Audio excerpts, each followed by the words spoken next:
Saudações bolerianas, meu nome é Rafael e hoje eu tô aqui para falar sobre Zagor Nova Série número 8.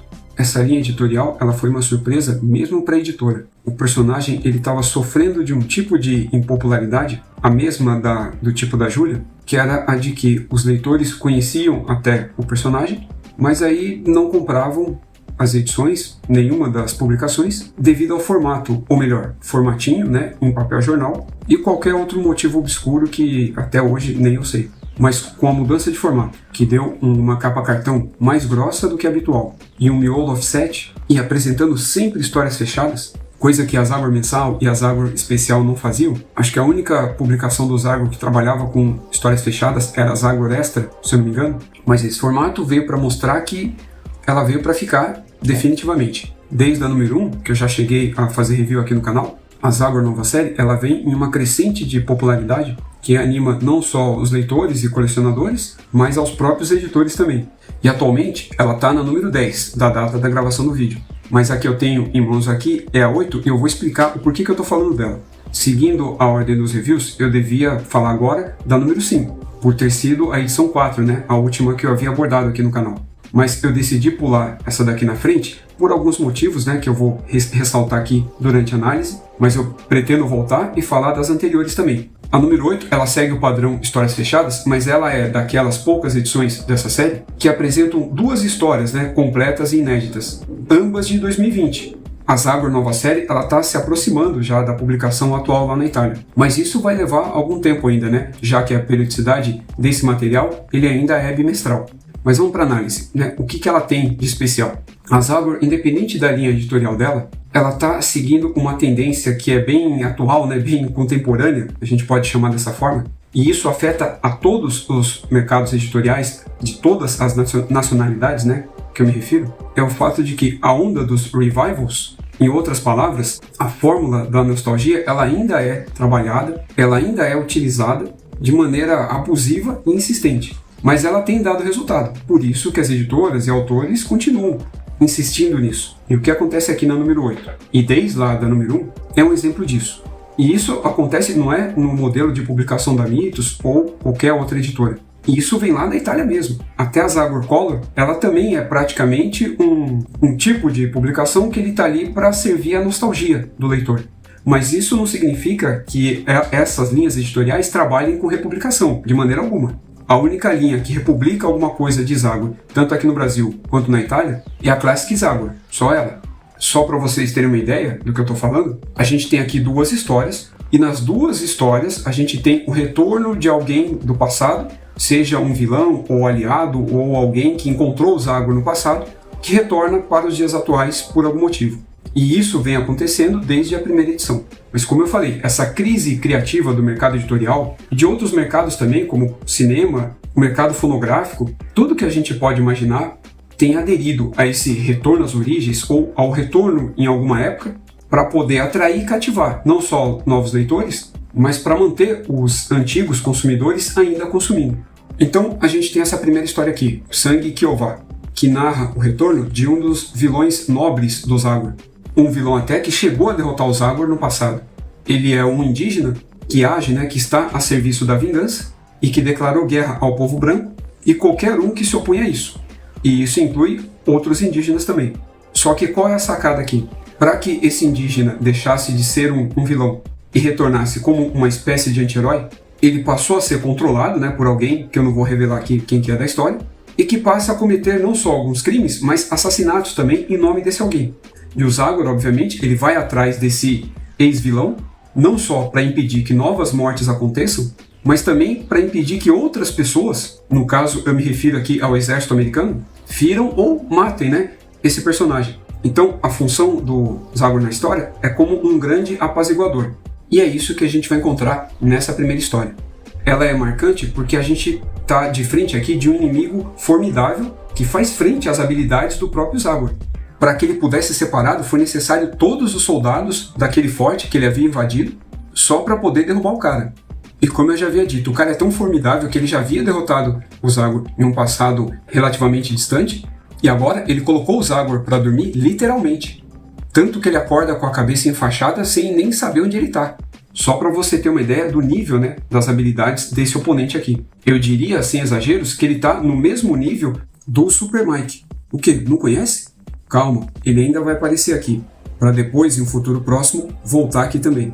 A gente pode dizer que apenas esses dois adversários realmente assim fazem frente às habilidades do Zagor, chegando até a superá-las, né, em alguns momentos. Isso tudo que eu acabei de falar pode parecer incrível e tal, mas a melhor história nem é essa, né? É a segunda, a Filha do Mutante.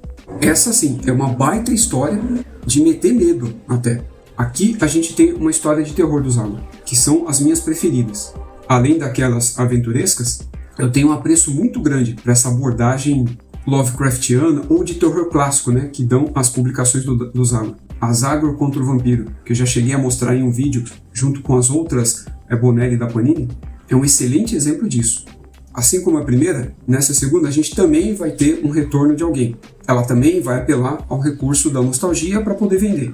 Só que ela vende uma excelente história. Mas eu já adianto que ela vai agradar muito mais aos fãs, né, de histórias de terror do que qualquer outra coisa. Quem está apenas em busca, né, de uma boa aventura vai se frustrar porque aqui ela vai oferecer muito mais do que isso. Fora que o traço dela aqui é espetacular.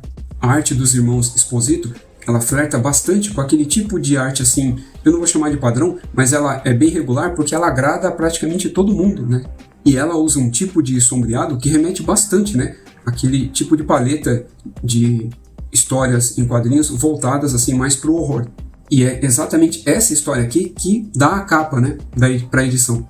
Eu não vou dar nenhum spoiler porque está no próprio título, mas essa daqui é a filha do mutante que retorna para enfrentar o Zagor, mas que ela tem um objetivo maior do que esse. Como eu falei, a arte aqui é espetacular. Ela remete àquele padrão bastante comum dentro dos quadrinhos estadunidenses. E os conceitos trabalhados aqui remetem muito aos universos dos X-Men e do Hulk, por exemplo. Ela flerta muito com o que é feito na Marvel. Dá uma olhada nessa página e me diz aí se não é total Incrível Hulk.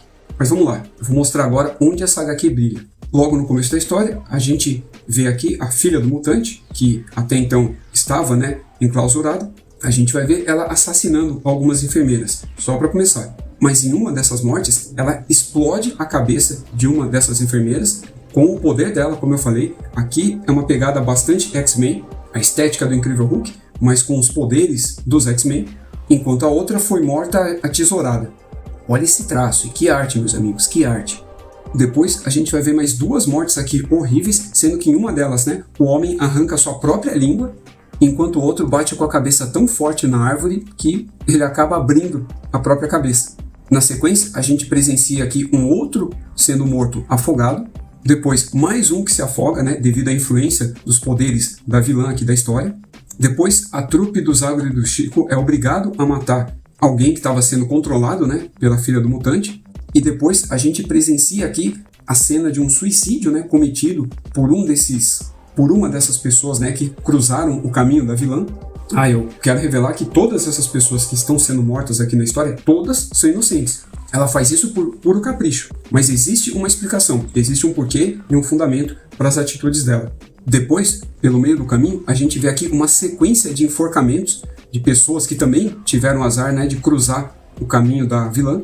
Homens e mulheres, né, que enforcaram a si próprios. Agora vem a pior parte, o pior momento da história, o que faz com que, para mim, essa seja a história mais violenta do Zagor, né, escrita até hoje.